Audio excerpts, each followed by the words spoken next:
Well, consent has to be documented, but it also has to be informed. And informed means you have to understand what you're consenting to. There's absolutely no way that adolescents and teenagers who are not adults can consent to gender transition. They have no idea what it entails. Most honest healthcare professionals also will tell you they have no idea what it entails. There's no way to consent to this Dr. Mengele Frankenstein sort of treatment that's being done on children.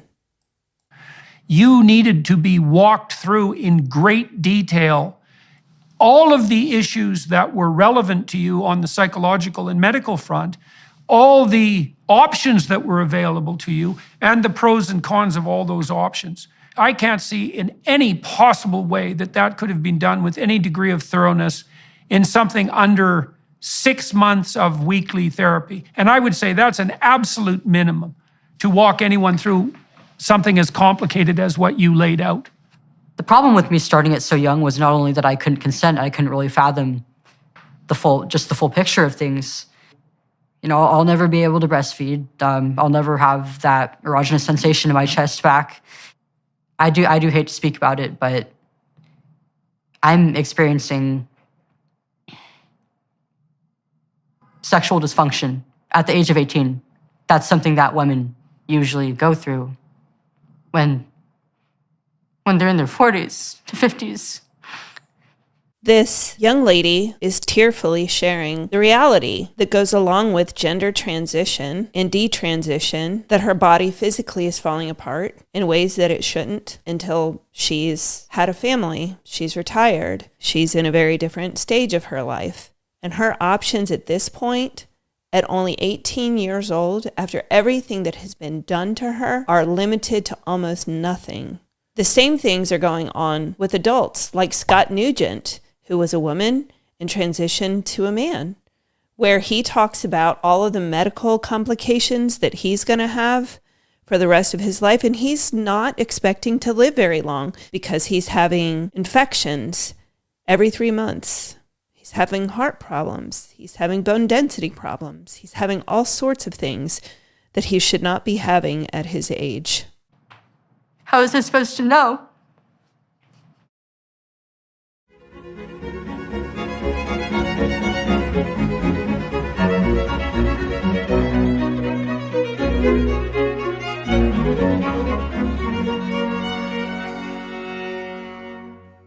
Hello, everyone watching and listening on YouTube and on the Daily Wire platform, associated podcasts. We have a rough one today, so buckle up. I'm speaking with Chloe Cole, an 18-year-old so-called detransitioner from the Central Valley of California. She started her transition at 12 years old, puberty blockers and testosterone at 13, and had a double mastectomy at 15 years old. She is now a strong advocate against gender ideology and seeks legally to hold those propelling it forward accountable. Hello, Chloe. Merry Christmas. Merry Christmas. Thanks for agreeing to talk to me today and to everybody who's watching and listening. You've been through quite a complicated experience, to say the least, for the last 5 or 6 years. And you've decided in recent months to go public with your story and also to initiate some legal proceedings. I want to know, where are all the people and organizations that are supposed to be protecting children?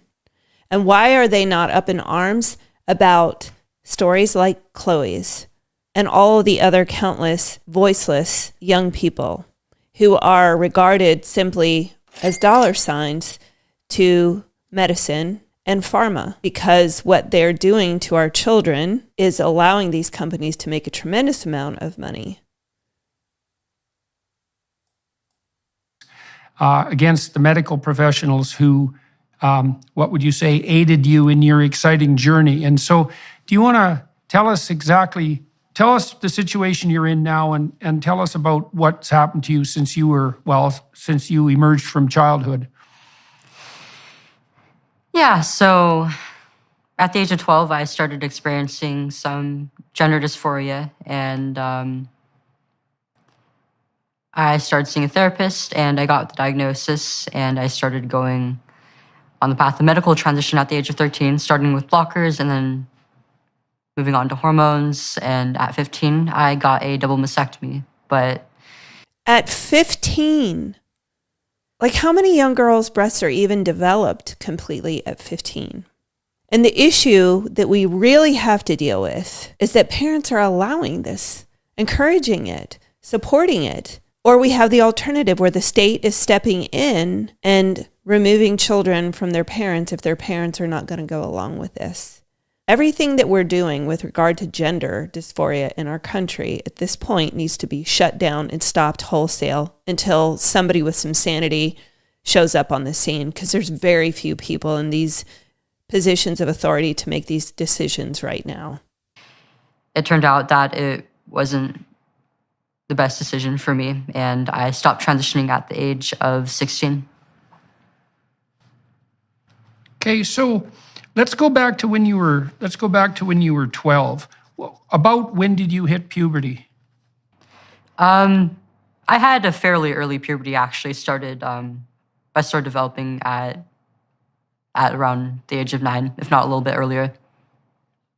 Okay. And so at 9, do you remember if that changed you emotionally? Yeah, it did. It was really difficult for me, actually. Okay, so let me give you a little background. You tell me if anybody's ever told you this before, okay? So boys and girls before puberty experience approximately the same levels of negative emotion. So that would be primarily anxiety and emotional pain, or even sometimes susceptibility to physical pain.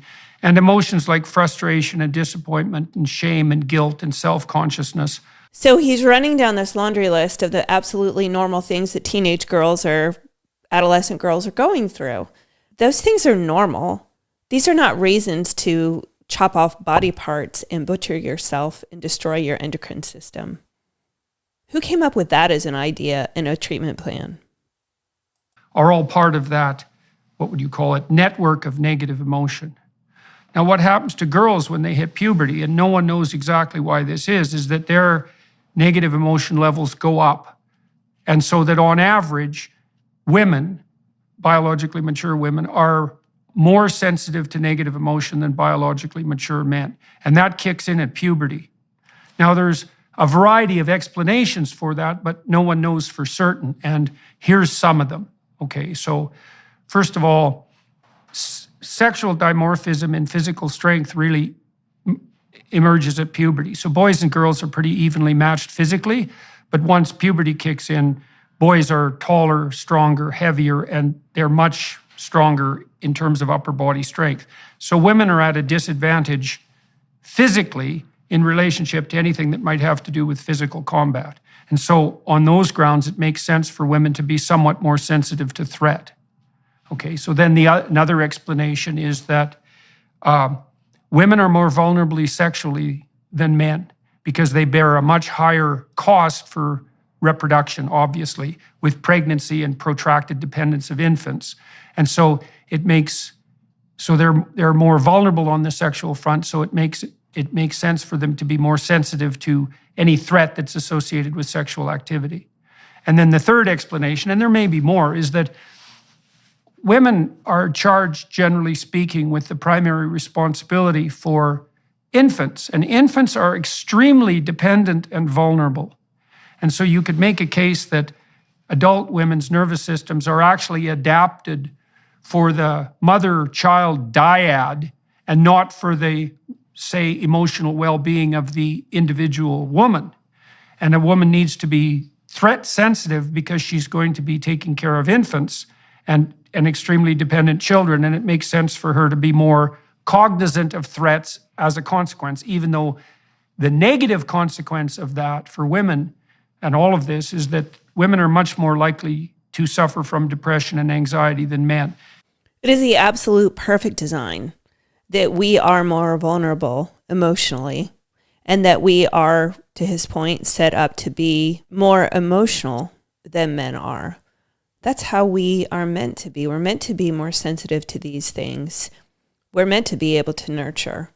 The things that are supposed to happen normally to young girls going through this transition doesn't mean we need to make another transition to change who we are physically, because ultimately it's not going to change who we are anyway, which creates even more depression and anxiety and suicidal ideation. There's no denying this. Cross-culturally, it's between 3 to 1 and 5 to 1. Now, men have their associated pathologies. Men are more likely to be antisocial, for example, and to abuse alcohol. But women predominate on the negative emotion side. And then I would say that's exacerbated, if you hit puberty early, because you have to deal with these complexities of physiological transformation at a very young age. And so that's a difficult thing to handle emotionally. And then there's the additional consequence of whatever hormonal turbulence might emerge as a consequence of the onset of puberty. So it's very common for young women to experience high levels of negative emotion and for those emotions to be focused on their body. I'm feeling negative. I'm having a rough day.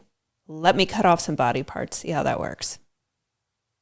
Because another thing that's characteristic of female negative emotion is that the self-consciousness associated with that tends to focus very particularly on body shame and self-consciousness. And that might be because women are evaluated more rigorously on the basis of their physical appearance than men. Men are evaluated more harshly, sexually, let's say, on the performance side, with regard to socioeconomic status and so forth. But women are definitely evaluated more harshly by men and by each other in terms of their physical attractiveness. So that makes quite a complicated situation for girls who are making the transition into puberty. And a lot of them are depressed and anxious and develop an intense focus on their body. So I don't know how much of that was explained to you by your therapists or the medical professionals, but that's all well documented psychological and medical information. Yeah, none of that was really explained to me by therapists or even growing up. None of that was explained to this poor young lady. Aren't you shocked? I'm so shocked. They just went immediately to cutting things off and giving hormone blockers that cannot be undone. You cannot reverse these hormone blockers. It's such a lie. I mean, even so, every single part of what you said actually played a role in a lot of my childhood distress and my transition and eventually my detransition, actually. Growing up, I was a bit of a tomboy and also on the spectrum. And I didn't know this until I was diagnosed I was a bit of a tomboy growing up. I was the youngest of 3 and I was the only girl, so I had to physically be tough. I never once questioned anything about whether I fit in, whether I was supposed to be a boy. You're not supposed to be something that God didn't create you to be. The fact that we are maiming our children and that in a lot of ways, there is a trend that these transitioning children are like the latest fashion accessory for their liberal, white, suburban mothers is utterly horrifying. They're the biggest problem that we have with having an actual normal society these days. Liberal, white, suburban women. last year, but it did play a role in my socialization and my difficulty getting along with other girls growing up. And I found that I fit in more with the boys. And when I hit puberty, it was a bit earlier than most of my peers, and I got taller than them. And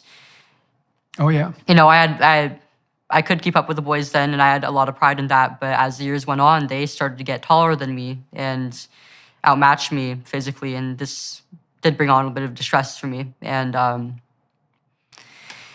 as I got older, socialization began to become more sex-oriented, and I found it even harder to fit in with girls my age. But at the same time, I was also starting to notice there was a divide between me and boys in several ways, and there was a lot of loneliness for me, because on one hand, I didn't really feel like I was one of the girls, but on the other hand, I was losing my connection with some of my friends who I was close with and really, really cared about.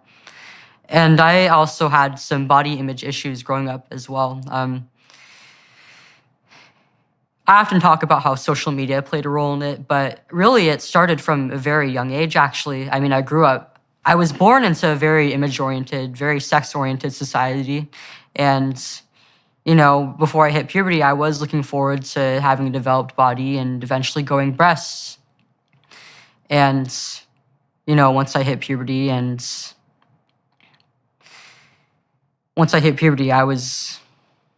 it wasn't what I expected, and I was really quite disappointed how I looked. I was very, very skinny. I was on the smaller. I don't know of many girls who hit puberty and are disappointed in how their body's changing. That never happens, does it?